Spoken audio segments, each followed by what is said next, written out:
Eh bien salut à toutes et à tous, aujourd'hui on se retrouve pour la review du Royal Rumble 2016 qui s'est déroulé à Orlando en Floride aux États-Unis à Lomway Center. Donc voilà, aujourd'hui on se retrouve pour la review du pay-per-view, donc comme d'habitude les reviews du Big Four. Donc là on s'attaque à Royal Rumble, un géant carrément, l'un des... En tout cas pour moi c'est mon pay-per-view préféré. Je sais pas vous, dites-moi dans les commentaires si c'est votre pay-per-view préféré. Donc, comme vous pouvez le voir, il y a eu un changement d'interface. Voilà, vous voyez ici un petit changement. Dites-moi aussi dans les commentaires si vous aimez ce petit changement. Voilà, c'est peut-être un peu chargé, je sais pas ce que vous en pensez. Deuxièmement, je vais tout simplement donner tout ce que je vais donner comme avis dans cette vidéo n'est qu'un avis subjectif et personnel. Ce n'est pas obligé d'être le vôtre et je vous invite par le biais des commentaires de donner le vôtre justement. Voilà, je donne uniquement mon avis. Si vous n'êtes pas d'accord, je me ferai un plaisir tout simplement de débattre avec vous dans les commentaires sur tel ou tel sujet. Donc d'abord, avant de commencer cette review, je vais donner un avis global du pay-per-view, puis après je vais donner un avis plus détaillé à la fin de la review. Donc tout d'abord, j'ai trouvé que le pay-per-view était vraiment très bon. Ça, voilà, c'est un pay-per-view du Big Four comme on les aime quoi. En tout cas, voilà, c'est un excellent pay-per-view. Du début à la fin, il a été très bien. Il n'y a pas eu de grosses fautes. Parce qu'en général, dans les pay-per-view, il y a toujours un vieux match, vraiment un match nul, sans intérêt. Là, il n'y en a eu aucun. Franchement, tous les matchs avaient une raison et ils étaient plutôt bien, je trouve. Au niveau de la technicité dans le ring, voilà, au niveau des histoires, voilà, c'était bon dans l'ensemble. Surtout le main event et l'opener. Donc l'opener, c'est le Dean Ambrose Kevin Owens. J'y reviendrai là après. Et le main event, le Royal Rumble match qui était plus qu'excellent. Du coup, on va revenir sur ça à la fin de la vidéo. Donc tout d'abord, on va commencer avec le pre-show. Alors je trouve que c'était, comment dire, un match passable. Vraiment un match passable qui, comment dire, sans intérêt. Et même dans le pre-show, ils ont réussi à nous sortir quelque chose mais vraiment de what the fuck. Je n'ai pas compris pourquoi Mark Henry et Jack Swagger ont gagné ce match. Donc Mark Henry et Jack Swagger ont gagné puisqu'ils étaient en équipe. Et franchement, je trouve que c'est un match passable pour un pre-show. Mais franchement, si on aurait eu la même chose à Raw ou SmackDown, voilà quoi, c'est un match qui aurait pu très bien être à Raw ou SmackDown. Voilà, franchement, c'est... Et même, voilà, je suis assez remonté contre la WWE qui ont fait perdre les Dudley Boys. Vous imaginez les Dudley Boys, voilà, champions du monde, c'est l'une des plus grandes équipes de la WWE. Et ils se retrouvent en pre-show, et en plus de se retrouver dans le pre-show, ils perdent. Donc là, c'est vrai que je suis assez remonté. Pourquoi avoir fait perdre les Dudley Boys ? Surtout que Jack Swagger et Mark Henry n'ont servi à rien dans le Royal Rumble. Je trouve que les Dudley Boys auraient été un choix un peu plus judicieux. Donc pour ce pay-per-view, j'ai mis la note de 2 sur 5, soit approximativement 8 sur 20. C'est vraiment très peu, j'ai mis en dessous de la moyenne. Voilà, parce que franchement c'est un match... C'est vrai que c'est un match de pre-show, mais ça doit quand même donner envie de regarder le pay-per-view plutôt que... voilà quoi. Mais je dois vous avouer, j'ai regardé le début, et puis la fin, vraiment, je l'ai regardé un peu plus tard. Mais il était vraiment à gerber la fin, bref. Ensuite, nous passons au vrai show, avec l'opener, qui est Dean Ambrose versus Kevin Owens. Alors je trouve que c'est un très bon opener. Voilà, la WWE mise plus sur ses openers, et ça fait plaisir à voir. Tout simplement parce que, rappelez-vous, le mois dernier avec TLC, on avait eu un match tag team, triple threat, TLC match, vraiment un match excellent, quoi, comme on n'en a jamais vu. Et pour moi, c'était clairement l'opener de l'année 2015. Là, on commence très fort l'année 2016 avec un opener pareil, excellent, entre Dean Ambrose et Kevin Owens. Un opener, j'ai noté, violent et explosif. Voilà, on voit que la WWE mise vraiment plus sur ses openers, parce qu'avant, rappelez-vous, voilà, il y a quelques années, les openers, c'était vraiment des petits matchs, mais vraiment sans aucun intérêt. Limite, il serait en pre-show, ce serait la même chose, le public en avait rien à foutre. Là c'est bien, là, je trouve que, voilà, les openers sont largement mieux. Voilà, sont plus, comment dire, avec de meilleurs superstars. Voilà, Dean Ambrose, Kevin Owens, du mid-card, comme on l'aime. Voilà, surtout que dans ce match, il y a eu énormément de temps fort, très peu de temps mort. Voilà, il y a très peu de moments où c'était lent, ça allait super rapidement, ça allait à 200 à l'heure, vraiment directement, ça sautait de partout. Voilà, avec Kevin Owens, j'ai retenu dans ce match le temps fort du match, voilà, Kevin Owens, le salto du haut du coin du ring. Sur la table à l'extérieur du ring, c'était vraiment un truc de fou, quoi. Voilà, quoi, on voit qu'il se donne vraiment à fond et ça fait super plaisir. Donc j'ai noté ce match 4 sur 5. Voilà, une très bonne note pour moi. Je lui ai pas mis le 5 sur 5 parce que c'est pas un 5-star match. Enfin, en tout cas, voilà, quoi. Il y a déjà eu meilleur, mais c'est vraiment très très bon. Donc du coup, j'ai mis 4 sur 5 qui est une très bonne note pour moi. Ensuite, nous avons le New Day versus les Usos. Alors, match sans grand suspense, le public était plus avec le New Day qu'avec les Usos. Et ça commence à m'inquiéter. Parce qu'il faut quand même pas oublier que même si le New Day, ils sont marrants, voilà, c'est rigolo. Mais voilà, ils sont quand même censés être heel. Donc en gros, les méchants. Et ça commence à faire peur que le public commence à apprécier les méchants et ne pas aimer les gentils qui sont censés être les Usos.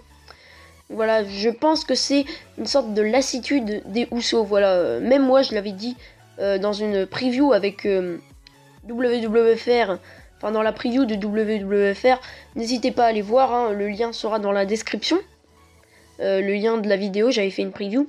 Je l'avais dit que les gens s'enlaçaient des Usos et ça se fait clairement ressentir dans le pay-per-view. Voilà, à chaque fois que les Usos faisaient une action, etc., et ben le public les huait. Voilà, c'est vraiment un truc de fou.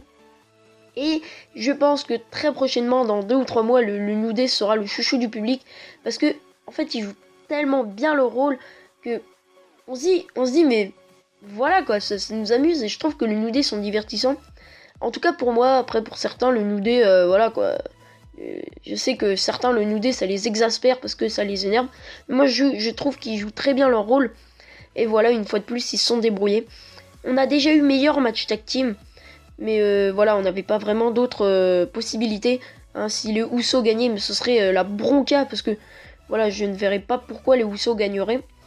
Du coup, victoire du New Day. Je l'avais pas dit pour le match Ambrose Owens. Victoire de Dean Ambrose, hein, bien évidemment. Donc là, pour le New Day Usos, victoire du New Day. J'ai mis une note de 3,5. C'est plutôt pas mal, voilà. Parce que le match était vraiment très bon. Avec le New Day et les Usos qui font comme d'habitude, hein, du très bon travail. Du coup, j'ai mis la note de 3,5 sur 5. Ensuite, on passe au match Kalisto versus Del Rio.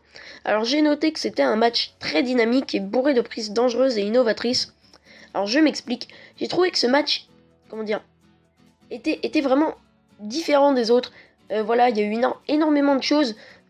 Perso, moi, je m'attendais à ce que, voilà, ce serait un match assez serré. Et au final, non. On a vu que Del Rio dominait le match. Kalisto était clairement l'outsider de ce match. C'est-à-dire, il se faisait battre, mais il se relevait à chaque fois. Et ça, c'est marrant de voir ça. Parce que voilà, ça caractérise un peu plus le personnage. Qui fait qu'on se dit, ah ouais, même s'il se prend une raclée, bah, il va se relever, il va essayer de gagner. Et voilà, ça accroche bien, je trouve. Surtout que Kalisto, voilà, c'est un chouchou du public. Et pour moi, ça pourrait très bien devenir le Rey Mysterio 2.0. Voilà, même si on sait que Vince McMahon, les gabarits comme Kalisto, ça lui plaît pas énormément. Mais pour moi, il a le potentiel pour devenir un Rey Mysterio 2.0. Et voilà, Kalisto, champion des États-Unis, qui gagne ce match. Donc voilà, énormément de belles prises, de prises de risque, etc.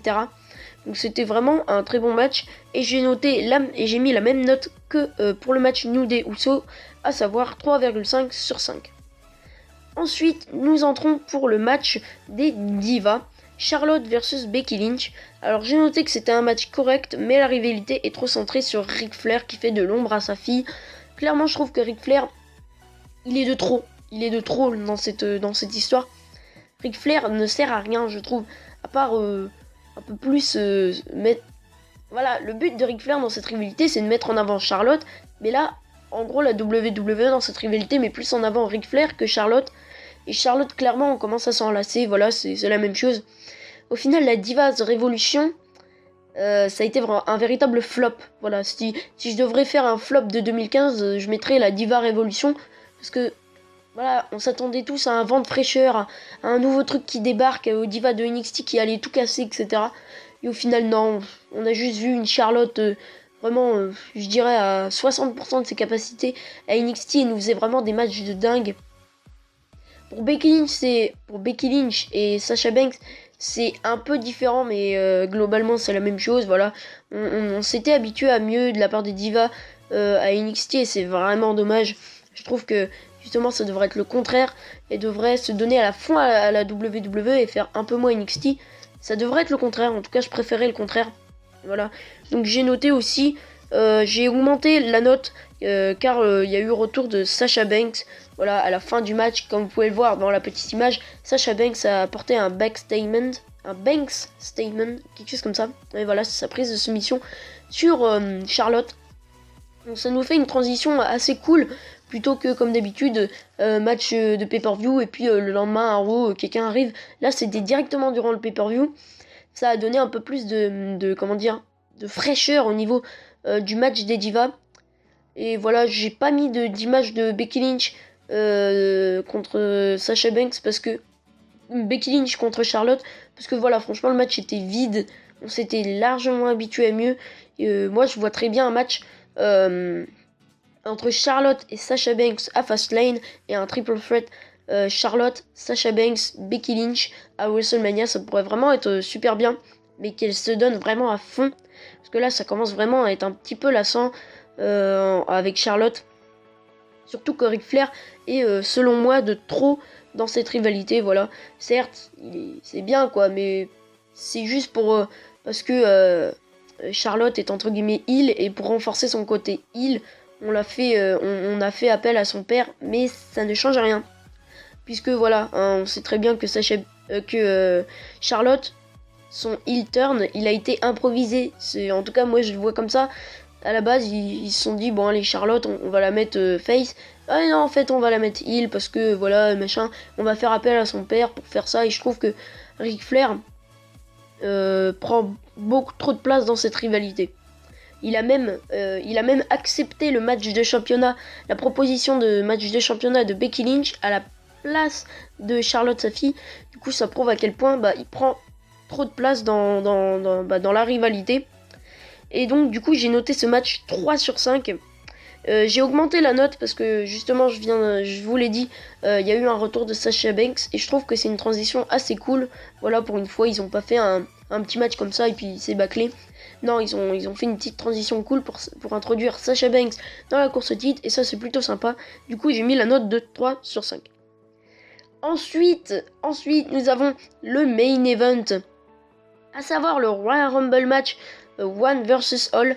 Alors d'abord, personnellement, je sentais pas trop cette idée de One versus All match parce que c'était pour une fois encore une fois mettre en avant Roman Reigns et ça j'aime pas ça du tout parce que Royal Rumble justement c'est censé être un match de suspense et du coup là c'était pour mettre en avant Roman Reigns et qu'on se dise ah ouais ça va être Roman Reigns contre tous les autres. En gros tous les autres, donc quand je dis tous les autres c'est Brock Lesnar, Bray Wyatt, etc. Ils sont diminués à être un nom tous les autres contre Roman Reigns. C'est assez comment dire, c'est assez maladroit de la part de la WWE d'avoir fait ça. Ils auraient pu mettre limite ils auraient mis Roman Reigns c'est le plus fort contre tous. On aurait vite fait compris, je trouve. Même si Roman Reigns, je trouve que voilà, il se donne à fond depuis quelques temps. Voilà, on voit vraiment que c'est quelqu'un qui veut progresser. Donc pour ceux qui vont commencer à s'énerver dans les commentaires, je n'ai rien contre Roman Reigns, ne vous inquiétez pas. Du coup, dans ce match, il y a eu énormément de surprises. Voilà, on s'attendait pas à ce que, attention, spoiler pour ceux qui n'ont pas vu le Royal Rumble match, quittez tout de suite la vidéo, je vais vous spoiler un gros truc. On l'avait vu sur les sites de catch depuis quelques mois, enfin plutôt quelques semaines, le début de AJ Styles à la WWE. Alors là, ils ont fait très fort pour ce pay-per-view, puisque AJ Styles, on s'attendait à ce qu'il vienne vers la fin, genre 27ème position par exemple. Moi, je m'attendais à ça. Et non, AJ Styles est carrément venu 3ème position, ce qui a créé vraiment une véritable surprise. En général, dans les Royal Rumble, en général, c'est tout le temps les meilleurs catcheurs arrivent souvent vers la fin, donc entre la 20ème et 30ème position. Et là, direct, on met AJ Styles. Et franchement, AJ Styles ne m'a pas déçu durant ce Rumble. Voilà, pour ceux qui ne le savent pas, qui est AJ Styles? Pour ceux qui ne le savent pas, c'est un grand catcheur des États-Unis. Il a été nommé cette année, l'année 2015, troisième meilleur catcheur du monde, derrière John Cena et Seth Rollins, qui a gagné le titre du meilleur catcheur du monde. Du coup, AJ Styles, qui c'est un catcheur qui a catché, qui a lutté énormément dans la fédération. Donc il a lutté à la TNA, à la Ring of Honor, à la New Japan Pro Wrestling et un tas d'autres fédérations. Il a lutté au Japon et aux États-Unis. Franchement, c'est une légende vivante du catch. Il a aujourd'hui 36 ans ou 38 ans, je ne sais plus. Et du coup, s'il est venu à la WWE, c'est pour finir sa carrière tranquillement. Et pourquoi pas intégrer le Hall of Fame. Ce serait la cerise sur le gâteau pour AJ Styles qui mérite vraiment un trophée digne de son nom. Donc voilà, début d'AJ Styles. La petite anecdote pour ceux qui ne le savent pas, AJ Styles a déjà participé à un match de la WWE. Il me semble que c'était en 2002. C'était en 2002. Je ne pourrais plus vous dire la date exacte. C'était contre Hurricane en 2002. Mais excusez-moi, je ne peux pas vous dire la date exacte, je ne m'en souviens plus. Ensuite, nous avons eu un retour de Sami Zayn. Là aussi, je m'y attendais un peu. Mais quand même, c'est vraiment une très bonne surprise. Surtout que la foule, il était en délire quand Sami Zayn est arrivé. Il y a eu des vagues de olé olé. Voilà, franchement, c'est un chant que j'adore. C'est un catcheur que j'adore. Et pour moi, il va très bientôt intégrer le roster principal. Dans 2-3 mois, il sera dans le roster principal parce que c'est vraiment un catcheur qui se donne à fond. Qui est dans NXT depuis pas mal de temps. Et du coup, il mérite vraiment d'aller à la WWE. Comme d'habitude, on a eu notre petite apparition d'un catcheur NXT au Royal Rumble match. Et ça, c'est une petite tradition que j'aime très bien parce que ça leur permet d'avoir un peu plus de spotlight. Ensuite, il y a eu un match dans le match entre Brock Lesnar et la Wyatt Family. Donc Brock Lesnar, il a éliminé, il me semble, Luke Harper et Braun Strowman. Et du coup, ça lui a pas trop plu à Bray Wyatt qui voulait gagner le Rumble. Et une fois que voilà, ce qui s'est passé, c'est que Brock Lesnar est arrivé Suplex City. Voilà, il élimine certains membres de la Wyatt Family, dont Braun Strowman et Luke Harper. Ça ne plaît pas à Bray Wyatt, qui, une fois que tous ses membres sont éliminés, vient attaquer Brock Lesnar et le fait éliminer avec toute son équipe. Du coup, là, c'est sûr et certain qu'il y aura un match à WrestleMania 32, Bray Wyatt contre Brock Lesnar. Franchement, moi, je signe direct. Mais le problème, c'est que sûrement Brock Lesnar gagnera. On n'est pas encore pour la vidéo de WrestleMania 32, du coup, on attendra un peu. Voilà, du coup, je trouve que c'est un match dans le match et c'est plutôt sympa puisque ça nous permet de voir un peu la carte de WrestleMania 32 se dessiner et ça c'est plutôt cool. Ensuite, j'ai noté que la Ligue des Nations est intervenue durant ce match, voilà, pour décimer une fois de plus Roman Reigns. Donc, du coup, ils l'ont sorti du ring et ils l'ont éclaté sur une table. À noter que nos deux commentateurs français avaient vraiment peur pour leur vie à ce moment-là. Voilà, j'étais mort de rire. Voilà comment ils avaient peur. Christophe Hedges et Philippe Pierrot, je les comprends. Quand vous avez un gars comme Rousseff ou encore Wade Barrett devant vous, vous faites pas trop les malins. Wade Barrett c'est 2 mètres et Rousseff c'est plus de 130 kg. Voilà, le tout combiné, ça vous fait quelque chose de plutôt pas mal. La Ligue des Nations intervient, mais je trouve que c'était trop prévisible pour Roman Reigns. Mais d'un autre côté, je trouve que c'est une bonne chose, étant donné que je ne pouvais pas supporter de voir Roman Reigns du début à la fin dans le Rumble. Voilà, c'était vraiment quelque chose d'inimaginable pour moi. Donc voilà, parce que Roman Reigns s'est fait huer, mais il s'est fait huer, ça a été la bronca. Voilà, on voit vraiment que le public d'Orlando a été très réactif, et ça c'est vraiment quelque chose que j'adore, parce que qu'est-ce qu'il y en a eu des pay-per-view avec des publics mais quasiment morts, quoi. Il y aurait un, je sais pas, voilà quoi, il y aurait un truc de fou, genre Mannequin qui tombe de l'échelle, enfin je sais pas, vraiment il y avait eu des publics mais vraiment nuls, voilà, qui ne mettent pas l'ambiance, et c'est ça l'un des plus importants dans un pay-per-view, c'est le public, ce qui donne l'impression que c'est un truc de fou, même si c'est un truc complètement nul. Voilà, si par exemple le public fait ouais à un coup de poing, t'auras l'impression que ce sera un coup de poing de fou.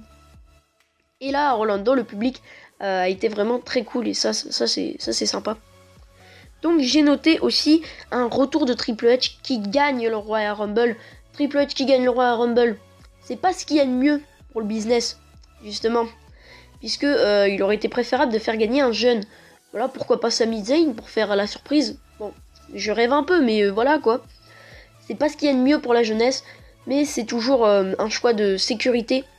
Voilà, parce que si Roman Reigns aurait gagné, mais la bronca, parce que Roman Reigns le voir gagner 2 fois de suite le Rumble, je vous dis pas la bronca qu'il y aurait eu. Ça aurait juste été un truc de fou. Du coup voilà, c'est plutôt pas mal que Triple H gagne le Rumble. Voilà, on choisit le choix de la sécurité et on s'avance aussi dans un match Triple H Roman Reigns à WrestleMania 32.